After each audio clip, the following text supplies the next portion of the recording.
This is a meditation written by Saint Alphonsus Maria de Ligouri, taken from the fifth volume of his ascetical writings, entitled The Passion and the Death of Jesus Christ. Jesus prays in the garden. Jesus, knowing that the hour of his passion had now come, after having washed the feet of his disciples and instituted the most holy sacrament of the altar, wherein he left us his whole self, goes to the garden of Gethsemane, whither he knew already that his enemies would come to take him. He there betakes himself to prayer, and lo, he finds himself assailed by a great dread, by a great repugnance, and by a great sadness. He began to be afraid, to be weary and sorrowful.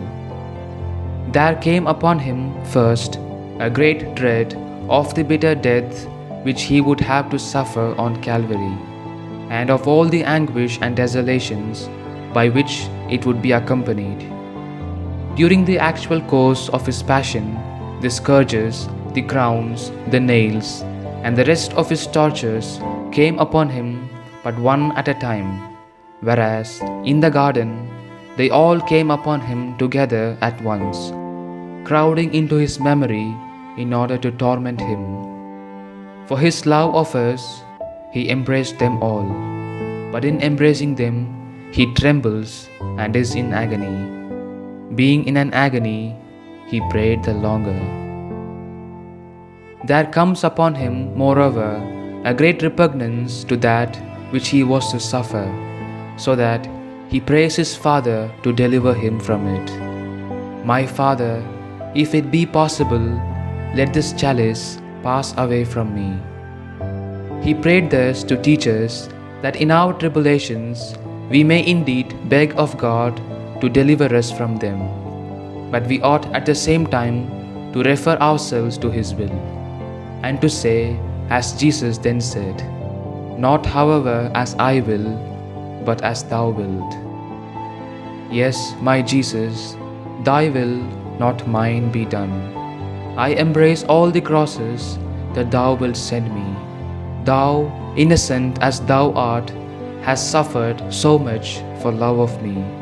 It is but just that I, who am a sinner and deserving of hell, should suffer for love of Thee that which Thou dost ordain. There came upon him likewise a sadness so great that it would have been enough to cause him to die, had he not of himself kept death away, in order to die for us after having suffered more. My soul is sorrowful even unto death. This great sadness was occasioned by the sight of the future ungratefulness of men, who, instead of corresponding to so great a love on his part, would offend him by so many sins, the sight of which caused him to sweat in streams of blood. And his sweat became as drops of blood trickling down upon the ground. So then, O my Jesus, it is not the executioners, the scourges, the crowns, or the cross that have been so cruel. The cruelty lies in my sins, which afflicted Thee so much in the garden.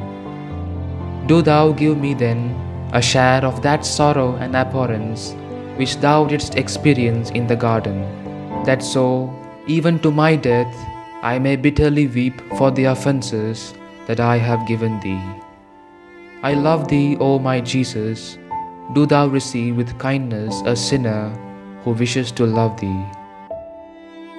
Recommend me, O Mary, to this Thy Son, who is in affliction and sadness for love of me.